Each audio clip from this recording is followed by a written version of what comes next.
Lyon Pôle Bourse, faire grandir les entreprises grâce à la cotation, animer le club des sociétés cotées et développer un écosystème boursier dynamique.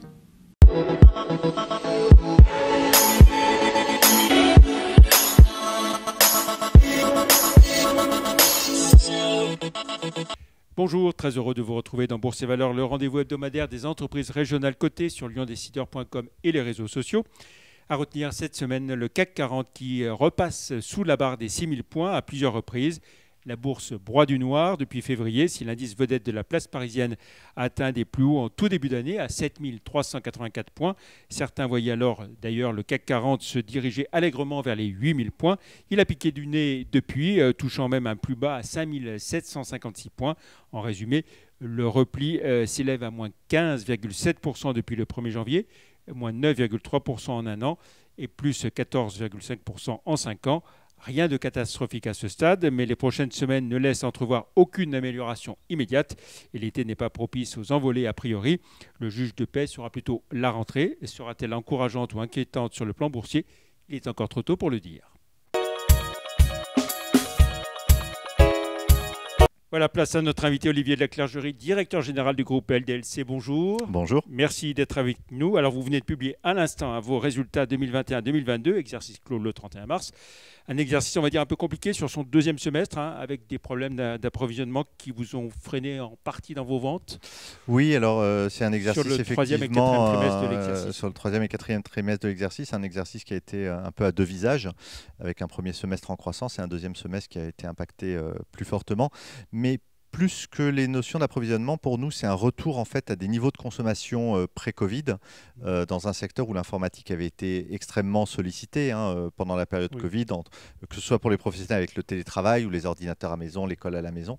Donc là, on trouve plutôt un arbitrage des consommateurs qui retournent vers les loisirs, un certain nombre de sujets et qui vient pénaliser, entre guillemets, un exercice précédent qui avait été dopé de manière très forte. Voilà. Exceptionnel, oui. Alors vous dites que la reprise de la croissance, ça sera quoi? Plutôt à partir d'octobre du présent exercice? Oui, finalement pour nous, en fait, on va avoir une année de cycle avant de retrouver des périodes plutôt comparables.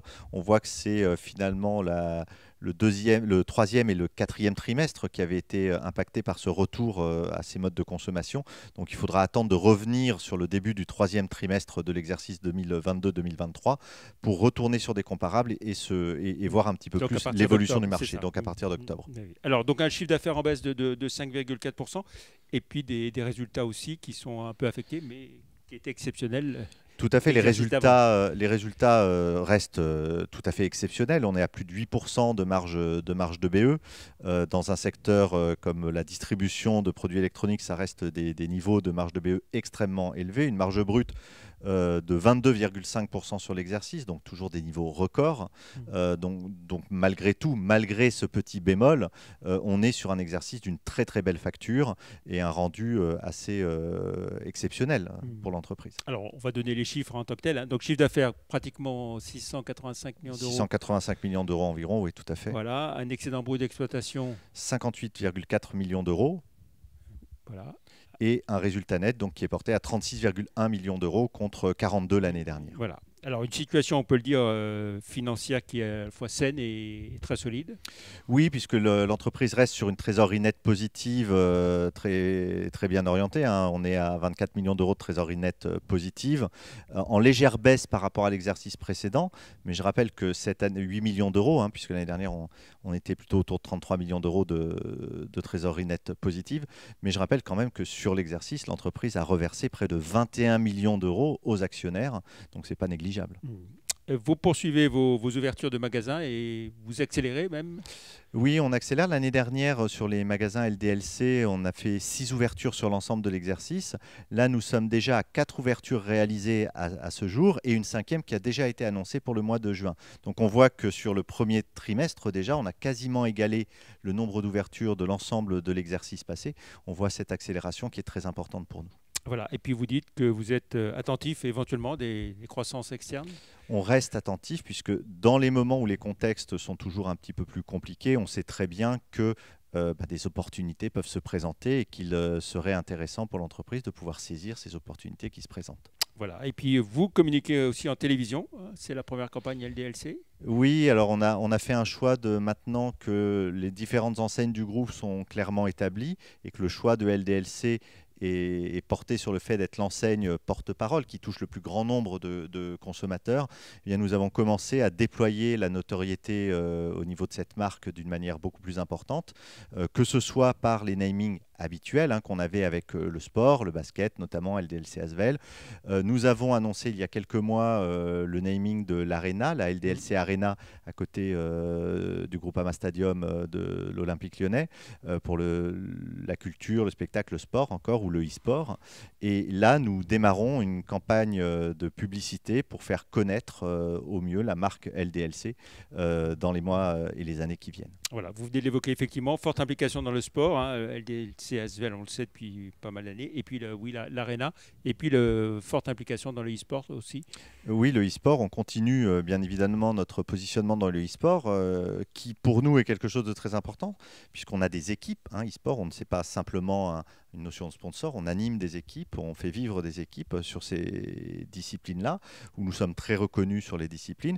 Le e-sport qui pour nous est un élément très porteur, puisque d'ailleurs il sera présenté aux Jeux Olympiques en 2024, donc il y a vraiment, à notre sens, voilà, un avenir très fort dans ce domaine-là, et nous sommes présents, puisque les ordinateurs restent malgré tout un support important pour les joueurs de e-sport. Voilà, et puis alors LDLC a été présent aussi au chapitre, j'ai envie de dire, social, avec la semaine de 4 jours. Ça fait un peu plus d'1 an d'application maintenant, presque 1 an et demi. Quel premier bilan on peut faire ? Le bilan reste extrêmement positif. Nous sommes ravis d'avoir pu mener cette innovation sociale. Le bilan que l'on voit, c'est que en fait, l'ensemble des opérations qui ont été menées, nous ne voyons pas de points négatifs. Les retours à la fois des collaborateurs, les retours économiques, nous pensions qu'il y aurait des impacts un petit peu sur le résultat de l'entreprise, que c'était une avancée sociale, une innovation sociale, mais qui avait quelque part un engagement économique pour l'entreprise. Nous nous rendons compte que finalement, la bonne surprise, c'est qu'il n'y a pas eu de surcoût pour l'entreprise, parce que l'équilibre de vie qui a été amené a permis de compenser véritablement les surcoûts qui auraient pu apparaître. Donc on a un phénomène extrêmement positif qui se met en route, une dynamique très forte, un engagement des collaborateurs renforcé, et donc je dirais l'avenir est au beau fixe. Et puis, vous parliez d'engagement, c'est aussi la création de la fondation LDLC ces dernières semaines, ces derniers mois. Oui, toujours dans l'environnement RSE, dont on parle régulièrement. Aujourd'hui, on continue de mener des actes au niveau du groupe, et cette fondation, elle a été présentée aux salariés avant sa création pour savoir les secteurs sur lesquels ils souhaitaient agir. Et donc, nous l'avons créée avec cette fiche de mission, je pourrais dire, qui a été donnée par les collaborateurs du groupe pour essayer de faire avancer, alors pas changer le monde parce que je ne pense pas que nous en ayons l'ambition, mais en tout cas avancer et amener une brique à l'édifice pour ne pas rester inactif. Donc on agit vraiment sur tous les domaines de la RSE. Voilà. Alors avec tout ça, on peut dire que l'exercice 2022-2023, qui a commencé depuis presque un trimestre maintenant, se présente bien. Alors économiquement, on l'a annoncé, le premier semestre sera compliqué, donc je dirais que sur ces aspects économiques, on sait que le contexte est particulier. Pour autant, nous sommes plutôt sereins sur le 2022-2023 et surtout sur la résilience, la solidité financière et la capacité, je dirais, éprouvée du modèle économique de l'entreprise. Très bien. Pour finir, Olivier de la Clergerie, on regarde votre parcours en bourse à un moment où on enregistre. Vous cotez autour de 27 €, un repli de 52% par rapport au 1er janvier, de 52,7% en un an, mais une progression de 359% en 3 ans. Quel dividende vous allez servir cette année ? Alors, il sera proposé à l'Assemblée Générale un dividende de 2 €. Nous avons déjà versé un acompte de 80 centimes, donc il y aura un solde en fait qui reste à verser de 1,20 €. Très bien. Merci beaucoup, Olivier de la Clergerie. Plus d'informations sur LDLC sur les sites live.euronext.com et zonebourse.com. Merci. Excellent week-end. À la semaine prochaine. Au revoir. Merci.